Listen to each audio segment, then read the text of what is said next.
Gorilla doing a good job on lunch today. What happened today?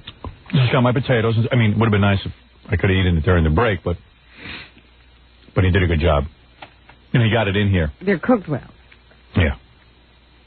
So once you tell him what to do, he gets it. Well, he doesn't understand that that's not what you want. Somebody you have to teach how to do everything every time they have to do it. John was telling me, Gorilla literally takes up 2 hours a day preparing my food. And I go, you're kidding. It's just a baked potato, and you just throw it in the microwave and get the chicken. But I don't know. He says he disappears for like 2 hours, right? Did I hear that right? Yeah, you heard it right. I'm just totally mystified. Yeah. What goes on back there? It shouldn't have taken 2 hours the first time. No. See, I mean, he really should be able to do other things and prepare the food. No, he's very nervous about it. He wants to get it right. So scared somebody could take his job. And then once he gets so nervous about it, you can't say anything to him either because he'll snap at you. John, what are you talking about? Come on in The here. only time when it takes me a long time is when I have to go to Candle Cafe, 75th and 3rd, to go and get your He's soup. saying the potato and the chicken takes you a long time. No, that's a lie. It is? He's saying that you're lying. It's a lie. This is what happens. In the morning, he goes down for you, which is what, a good 20, 30 minutes? No, not at all. Please. What, to get an apple? No, he goes and gets your, whatever you get for breakfast. I just get some skim milk. And then he goes and gets... no, for a while you weren't getting skim milk. Yeah, you were getting something in the morning. You're getting turkey and potatoes, and I gotta... Yeah, and then he goes and cooks them, which is another 15. It's at least 45-minute kind of ritual. Would you stand back there while he cooks? No, I don't. You cook them, you get chicken. I don't even want... the whole chicken kind of ritual is a whole other kind of thing, which we don't have to talk about. Yeah, I go down to the store, and I come back up. Then he goes to the Candle Cafe, which is another hour. He leaves at 9, gets back after 10, like 10. But I gotta take a cab, I gotta sit in traffic, I gotta wait for the food to get ready. Bro, am I close to say it's 2 hours? No. Oh, you just agreed that it's at least an hour and 15 minutes. An hour to go to Candle Cafe. All right, that's an hour and 15. Then the other food is at least a half an hour. No, it's not. I go downstairs, it's 15 minutes, tops. And then how about the cooking of the potato? Yeah, I go in the back, I put it in the microwave, I come back out, and then how about when you go down and get the chicken in a separate trip? How about that? When? I get the chicken afterwards if I don't get the soup. All right, afterwards. Yeah. No, you've gotten soup and chicken, correct? Yeah. 15 minutes, 15 and 30 is about 45. Then another hour ride is about an hour and 45 minutes. That's it. I've started getting the soup, 2 weeks ago? Well, you don't get soup anymore. I get the potatoes. So. I mean, I'll be getting the soup maybe at some point. That's fine, but it doesn't make the chicken and potatoes should only take 10 minutes. But you notice, Howard, he won't, I call and order breakfast every morning so I could work. Grillo won't do that because he has to go there and watch them. No, I called him to supervise my meals. I'm not saying it's wrong. I'm just saying, but you just asked me why it takes. What happened when They're arguing about my food, Robin. It's very funny to me. I think Grillo said he has to stay there and watch the potatoes cook. No, I don't. I never said that. Do you watch the potatoes cook? No, I check them, though. You do? Yeah. Hello, potatoes. He said I put the potatoes in the microwave and come out when they're done. No, I put them in, I leave, and then I come back when they're done. New York could blow a fuse, Yeah. Actually, once it did, and I remember... He's gone so long, he actually gets balder when he comes back. Today is our quarterly meeting that I have with John Grillo. Hey, a lot of our interns are having brushes with greatness. Oh, really? Some guy sent me a fax. He says, you'll be interested in this. I'm a member at Gold's Gym on 91st Street. Yeah. One night, I had the pleasure of watching Steve Grillo training Jade Barrymore. Drew Barrymore's mom. He was like training her. Oh, boy. Training her to do what? I don't know. And not in speech. Guy says it was hilarious. Gorilla was giving pointers, yet he can't do a half a pull-up.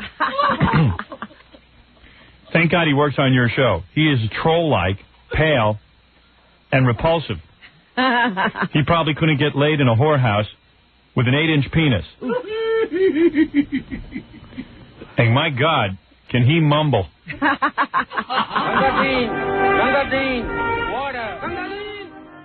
Oh, here's Grillo. Let me tell you about Grillo. You want to talk about wacky interns?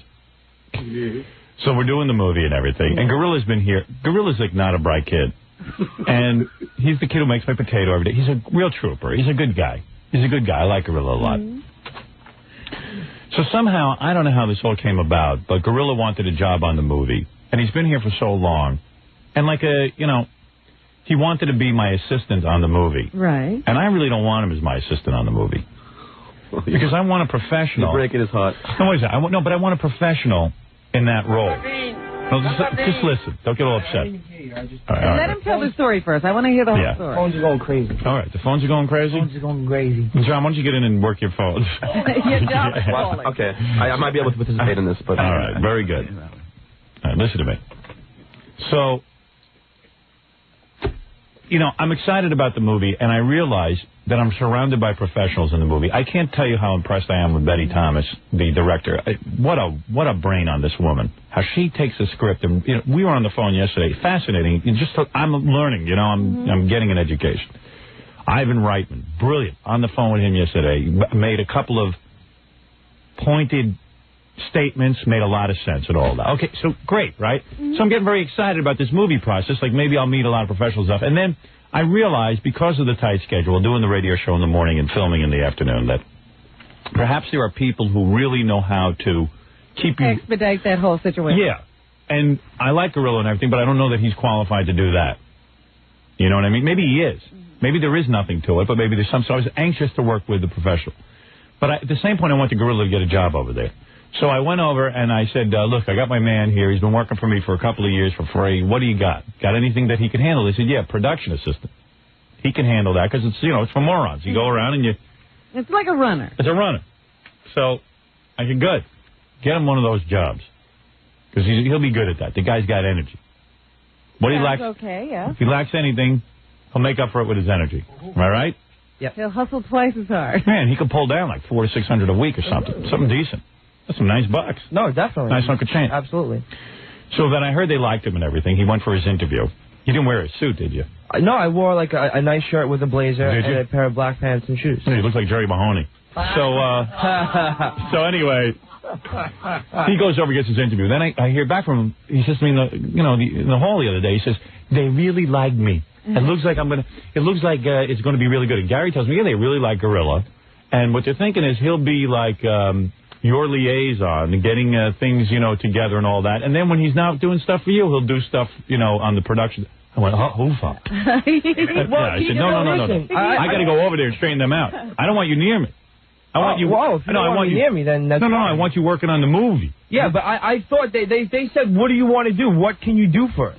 So I said, well, what can I do for you? I said, I've been working for this guy for 4 years. I said, I know him. I know what he's like, when to stay away from him, when to do things for him. No, you don't. Well, I do. You're just the only one willing to do it. But like I said, I happen to know him. I've only been there for 4 years. Yeah. I said, if there's anything that he needs or whatever, I said... Yeah, I need a guy to hold my balls with a spoon. No. But what is your job going to be over there? Did they define it? It would be production assistant. Right. But they said that the fact that I'm here in the morning... Yeah. And that... They may need something that if something changes in the morning before you come over, they need someone here that would be able to help you out. You freaking get me so crazy. I can't even talk straight when I look at you. Hey, Grillo, tell Howard. So crazy, I can't even look straight when I. All right. So in other words, you're not going to be once I get to the set. You're not going to be the guy. They said that for the most part, I'll be working with the PAs and stuff like that. So, but if there's anything that you need while I'm here, while you're here, and fine, all right, and also while you're on the set, if there's something that. I said, I'm sure he needs a personal assistant. I said, I don't know the set or anything like that. I said, no, I don't need a personal assistant from you. Whatever. Obviously, you don't want me to do it, so that's fine. No, I want you to be a production assistant. I know, but you obviously don't want me near you, so then... No, I don't. Not that I don't want you near me. You're going to be near me if you're a production assistant. Yeah. But I don't want you to be the guy, the personal guy to me. I want to see what they come up with. You understand that, right, Robin? Well, I told you if you sent his name over, he was going to wind up your personal assistant. But you want a liaison to Grillo. Yeah. Yeah, you want somebody between you and Grillo. Yeah, I need a. See, the whole budget will be on liaison. People getting you away from Grillo. Yeah, right. No, I like you. I want you around. I would have recommended you for the job. You're good. You understand? Thank you. It's just that I want to see, you understand? Yeah. All right. You should let Grillo tell him his pitch. It was pretty funny. Tell him all that pitch that you made. What are you talking about? About how you didn't know about radio and then you... Oh, no, I said, I don't know. I don't have any movie experience. So going into an interview without experience is That sounds like a pretty good rap. I don't know anything. No, I didn't go in there and say that. I'm explaining to you. What did you say? I said I didn't know anything about radio. I said I worked in radio and I learned. I said I didn't know anything about theater. Still don't know anything about radio. Whatever. I said, but I was trying to tell them. I said I mean, I adapt well to the surroundings when when I get in there. I said, I mean, I know it now. I said, give me a couple of days. I'll know the set in and out. I'm like a bland. I adapt to my surroundings. What am I supposed to say? They look at my resume. They see nothing with movies on it. So I just want to look. I told them you didn't have any movie experience. They knew that. I know, but I'm going into an interview that I have to pitch myself to. Right. So I have to explain myself. I have to explain myself to myself first. I have to pitch myself, too. Listen, I know nothing. Self? You have movie experience? No. I was in Blockbuster once. No. So you said you're a quick learner. Yeah, that's what I was trying to stress with. Exactly. All right. All right, good. Okay, just want to straighten that out. Don't worry, you'll get the job. You sure? I don't know. I feel kind of weird now. No. Don't feel weird. I want you as a production assistant, a real movie job, not sitting and getting me potatoes. Come on, Howard. I got no hair. My life stinks. I need a pick-me-up. My life's pretty good. Come on. Right. No, go ahead. Don't worry about it. You're safe. You're in. I'm sure they like you. Ooh. I heard they liked you. More baked potatoes and film stock. So if something goes wrong and they need a change, they're going to call Grillo. All right. if let's say you're on the air here, and then there's something there, then I could come to you here. What would be one example of what he means? I don't know. Give me an example of when that's going to happen. I don't know what you mean. So let's say something's going on there, and then you need something here. Let's say in the scene that day, Betty wants you eating a baked potato. I say, now do you want a real baked potato he was eating during the day, so maybe it would help his scene in the movie, or what, should we take a thing from the movie so we can rehearse with the potato during the show? You see? No possible solution. The guy's been here for how many years? All he does is make my baked potato. Yeah. Did you see? What? Yesterday. I'd never noticed it before. He came in and he handed you the potato and went, Like he'd done something? Yeah, no, he was relieved because he was afraid that I was going to yell at him because my potato wasn't here on time. And he said it every day. He goes, it's so much pressure. You have every microwave in the building tied up with your potato. I know. If it becomes potato time, all the microwaves are singing. I don't know what's going on. You know what must happen, Robin? What? I told Steve I want my potato. Because his big job is getting the potato. Go to break, man. Have you done anything besides ever get me a potato? Of course I have. I don't even understand what you pitched them. You said if they're having a problem over there. What do you mean? Like, what did you pitch them? Like, I don't. What do you mean if they're having a problem with that? You said that you'd be the liaison over here. No, I'm saying if there's a script change, if there's a scheduling problem, you know what I'm saying? Right. Whatever. If you need something that you don't have here, there's me to go and get it to make sure you're taken care of before you get over to the set. What's an example? Give me an example. I don't know. I'm just whatever. Shut up, Jackie. We just can't think of one example like that. That's all. What he's saying is if somebody sends over a note that you need to see, somebody will hand you the note. I see. All right. He will hand me the note. Here's the note attached to a potato. No, what happens with the potato? Yeah, what's the deal with the potato? All right, his big job is to get me the potato. Yeah. All right? And I go crazy when I don't have the potato because I'm hungry, because I'm dieting, and you get really drained. So, okay. So I said, have the potato here by 10 o'clock, please. Which it was yesterday. Right. It wasn't late. And try to have it during a commercial break so I could eat. So every day he's been pretty good, but so he has to go buy the potato. He buys them, then he got a microwave. Now, I think then he's got to scrub it in the bathroom, which I'd almost wish he did it. But anyway, where would you want me to scrub? I'm just joking. Oh, okay. He scrubs the potato. Don't disturb the routine. Right. I'm not going to start it. Yeah, where would you prefer? He scrubs the potato, but sometimes I think if he forgets and it gets a little late, rather than put both potatoes in the same microwave, which takes forever, he then has to scurry around and look for a second microwave. No, that's not true at all. I've never done that. Ever. The reason why I've been using Robin's microwave is because the one in the back is broken. And well, buy a new one.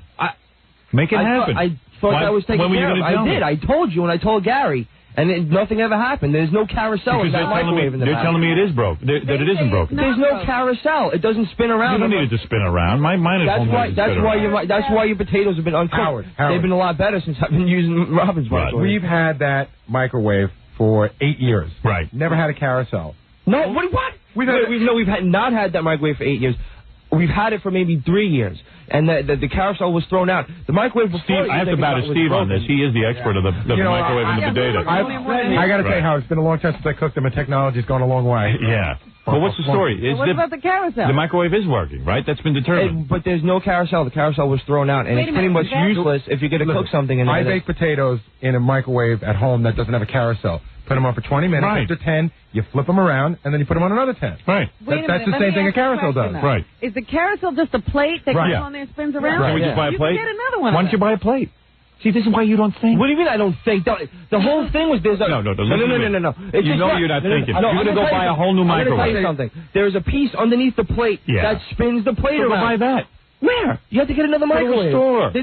They don't just sell those How things. do you know that? Because it's a specific model for a specific type of company. They sell little things that spin around. Of course they do. Did you go look? You know what? They even have little wind-up things that you can put in there that'll twist themselves. You set them like a clock. That's why I can't have you be the guy. You got to be a can-do guy. You're right away like, that's it, I'm defeated. No, that's not at all. I could go buy a blade. It's not defeated. I'm using Robin's microwave. I don't get to use my microwave. Right, that's not right. Ooh.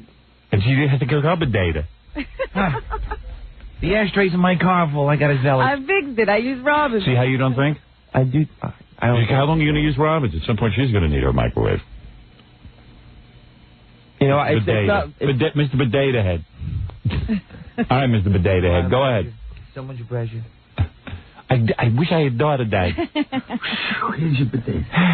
Just ask me for some money and go buy a plate. What happened to the carousel? Where's the carousel? The carousel with the potatoes. Pressure. You got to make sure that the potatoes don't have too many eyes in them.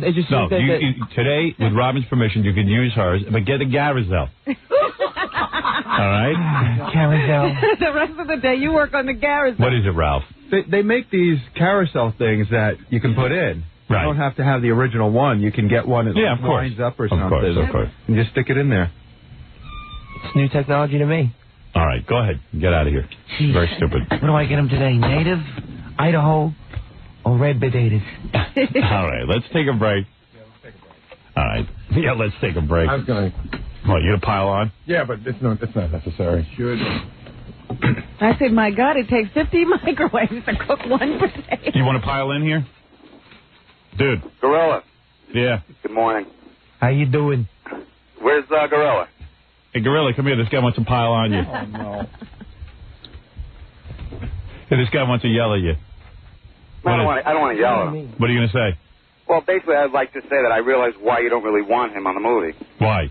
Well, I have a company, and I realize that you're only really as good as the people surrounding you. That's right. You are so great in radio that you overshadow or overshine the stupidness.